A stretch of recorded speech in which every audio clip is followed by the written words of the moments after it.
ধৰ্মান্তৰকৰণৰ কেন্দ্ৰ কৰি মেৰাপানীৰ এখন ভিতৰুৱা গাঁৱত উত্তপ্ত পৰিস্থিতি। দুটা ফৈদত বিভক্ত হৈছে মেৰাপানীৰ বেনেডিক পথাৰ গাঁৱৰ ৰাইজ।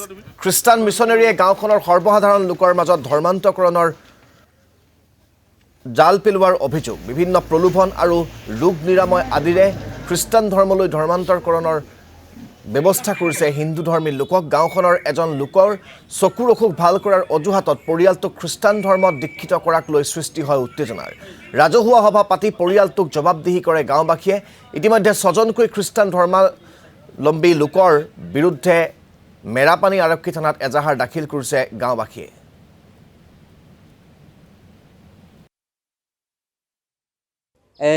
যিগৰাকী মানুহ যিগৰাকী মহিলা আৰু যিজন পুৰুষ ধৰ্মান্তৰকৰণ কৰিছে তেখেতলোকে যিটো বাইট দিছে তেখেতলোকৰ মুৰ্গী বেমাৰ হৈছিলে, ট্ৰিটমেণ্টৰ কাৰণে ডিফুলৈ লৈ গৈছিলে সিহঁতক।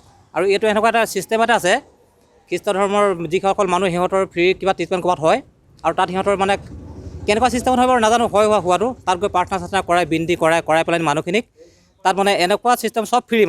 আমাৰ গাঁৱলীয়া মানুহখিনি আদিবাসী ভাইসকলে এইটোৱে ভাবে ফ্ৰী ভাল, আৰু তাত ফ্ৰী পোৱাটোৱে বিচাৰে। তাত ফ্ৰীকৈ ট্ৰিটমেণ্ট কৰিবলৈ গৈ সিহঁতক প্ৰাৰ্থনা চাৰ্থনা কৰাৰ পিছত যেতিয়া বেমাৰটো ভাল হয়, অলপ আৰোগ্য হোৱাৰ পিছত কয় যে তহঁতৰ আমি ইয়াত প্ৰাৰ্থনা কৰাৰ কাৰণে তহঁতৰ বেমাৰটো ভাল হ'ল, তহঁতি এতিয়া আমাৰ ধৰ্মলৈ আহিব লাগে। ঠিক তেনেকৈ প্ৰেছাৰাইজ কৰি পেলাই সিহঁতৰ এই মানুহখিনিক সাধাৰণ মানুহখিনিক সিহঁতৰ ফালে টানি লৈ যায়। তো এই বস্তুটোৱে আমাৰ গাঁৱত সাধাৰণ ৰাইজৰ মাজত বহুত